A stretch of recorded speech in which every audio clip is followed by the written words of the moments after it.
In the first video, we explained the different areas of the brain where we're either going to be relaxed or the emotional part of the brain, our primitive thinking, when we become stressed. One way to empty our bucket, as I described it in video 1, is to make sure that we get the best quality sleep that we can.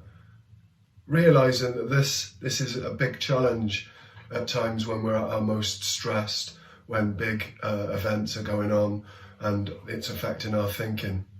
But during REM sleep particularly, which stands for rapid eye movement, something very important happens that connects the worried primitive part of our brain with the modern intellectual part. You know how REM sleep works.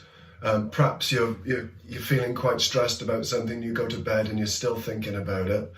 And then when you sleep, you dream.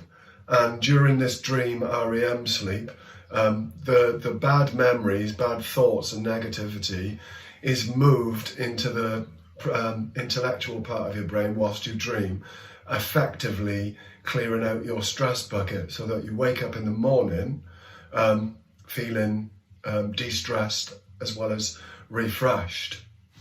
One of the problems with REM is if you're really, really stressed with a really full bucket, you tend to find that you need a lot of REM sleep. Some people find that they're tired quite a lot. It's because they're not having the right amount of sleep. So we get into a sort of vicious cycle. Also, you might find that you have trouble getting to sleep. You have trouble staying asleep. You wake up in the night at 3 o'clock in the morning or whatever. You can't get back to sleep. So we're in a kind of vicious cycle whereby we need the right amount of REM sleep, but because we're so stressed, it affects our sleep. One of the first things we can do to improve our REM sleep is to think about our routine. You've heard the saying, sleep like a baby. Babies often get in a really good routine of having something nice to eat, a nice warm bath, and then a relaxing story.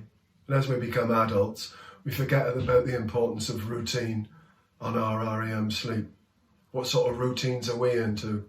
If we're still digitally connected, just before we sleep, we're checking our emails, Snapchat, Facebook, Twitter, we're not going to get a good quality, good night's sleep.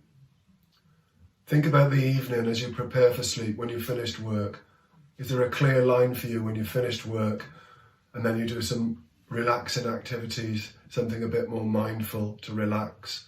What's your routine to help aid your sleep? So please have a think about one thing you could do to get yourself in a better routine for a better night's sleep, better REM.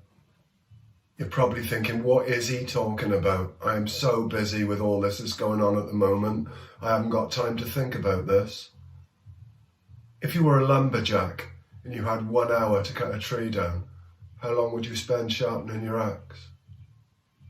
Maybe you wouldn't bother, but I doubt you'd get very far with a blunt axe. So think about the effect on your thinking, decision making, resilience, if you're not getting good rest and good sleep, whenever you can. So do yourself a favour and have a real good think about what you're doing to look after your sleep.